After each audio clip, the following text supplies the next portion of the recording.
Hey guys! So today we're here to talk about the Bible, to talk about how the angels and the demons fought amongst each other to a battle that was considered to hell and back.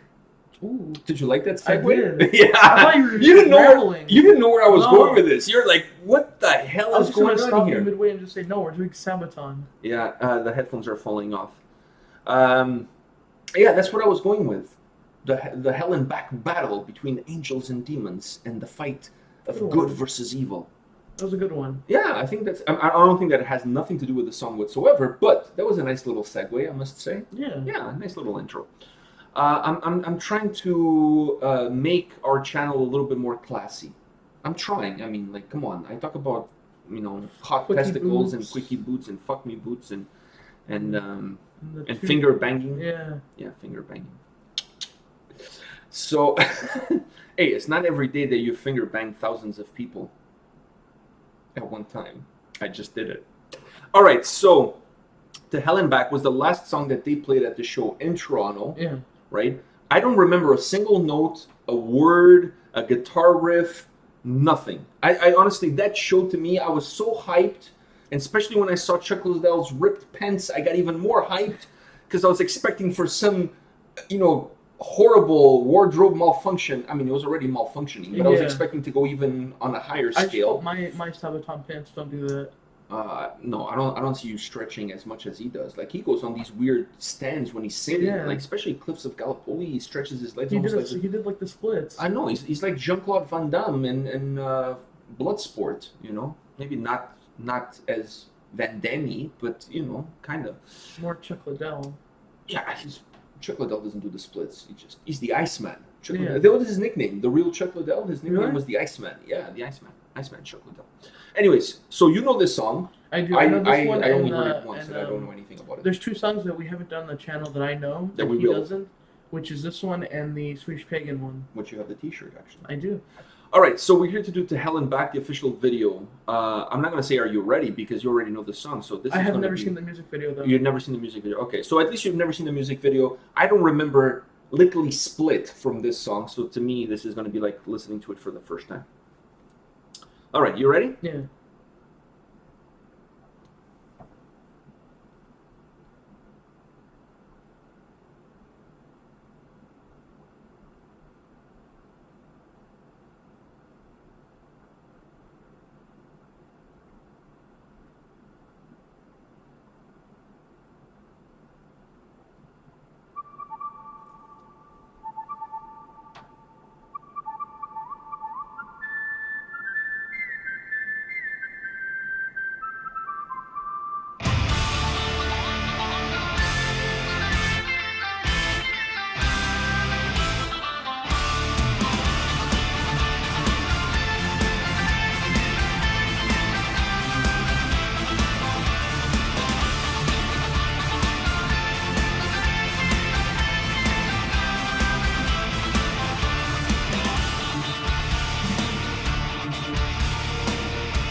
A short man from Texas, a man of the wild, thrown into combat where bodies lie piled.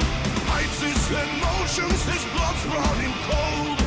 Just like his victories, his story unfolds. Light, our white light, if there be any glory in war, let it rest on them like hell.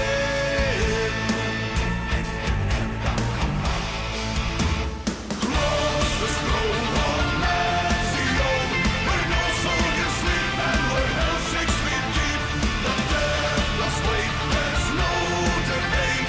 So charge and attack, go into hell.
Wow.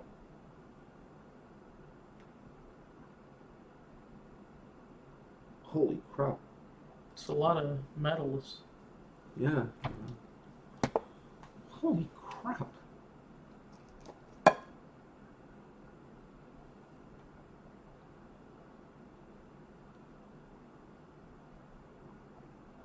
That's really cool that they incorporated that at the end of the video. Yeah.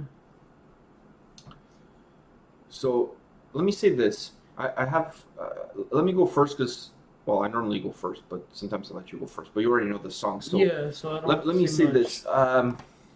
This song is very special to me for a special reason. Before I talk even about the song, because I really like something that they really did in the song, but this song is very special to me because your grandfather, my dad, passed away. He fought in Angola in the colonial war. Like Angola was fighting Portugal for the independence, and my dad went there. He went there for like a year and a half, 2 years, something like that. And when he came back from there, obviously I wasn't alive, neither was my brother. So when he came back from there, my mother tells stories that it was really hard for him for many years because he would wake up in the middle of the night having nightmares that people were shooting at him from top of the credenza, from top of behind the doors, and he would relive things that he lived during the war. So it was very hard for him to have like a good night's sleep in a regular night of sleep. It took him many years. He didn't have to take drugs or anything like that, but it took him a long time before he was able to, have like a normal life because he was really affected by what he saw, by the people he saw dying, by a lot of things that happened around him. And like that, a lot of people that come back from war zones, from combat, from military service go through that kind of PTSD. issues. Yeah, so my dad went through it, not to a high extent, but he went through it. And my mother always tells stories about stuff like that. So, so this song to me is kind of personal. It feels a little personal. Now, the other thing I like, on another note, not the other thing I like, but on another note about the song itself, I like that the fact was the song was about an American soldier. Yeah. And they incorporated a lot of Western sounding themes to their music. It almost sounds like, it almost sounds like I was watching a movie from John Wayne, like a John Wayne Cowboys versus Cowboy. Yeah, like a John Wayne kind of movie where they have like that kind of folky country style to it, and they incorporated that into the song perfectly without making it sound corny. But it matched it perfectly because the story is about an American soldier, so they incorporated that American folkiness, that Western folkiness to the song. I thought that was really smart, and it worked out really well because it gave the song a very American patriotic feel to it. It felt American, like these guys are Swedish. They're singing a song about an American soldier, and they made the song feel American. Yeah. You know what I mean? I'm Canadian. I'm not American, but I can understand what they were doing and how they did it and how well they did it because it really felt like a very patriotic, very American sounding song. At least that's my opinion. You have anything else to say? It was obviously I've heard the song before, and it was a good video. I was at the start, I'm like, who's this guy? And then I'm like, oh yeah, it's a soldier later on with his he's like fighting PTSD, right?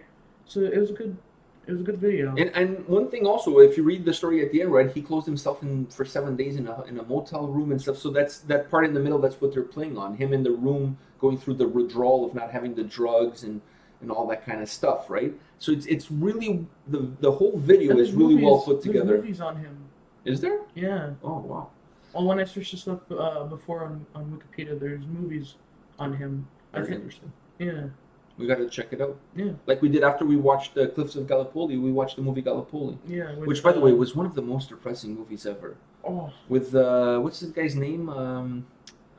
That dude from Braveheart. I know who you're talking about. I can't remember. Mel Gibson. Mel Gibson. With Mel Gibson. My God, that movie He at didn't the run end. fast enough. I know, but at the end, I was like, oh my God, that dude died. That young guy died. Like, oh man, I was like. He didn't even use his gun. He was like, all of them knew because every time they blow the whistle, they went over the ridge, and everybody just died because the guys had the machine gun and they tear them to pieces. So that was like, you go over, you're dead. Like, I mean, it's a death sentence. Like.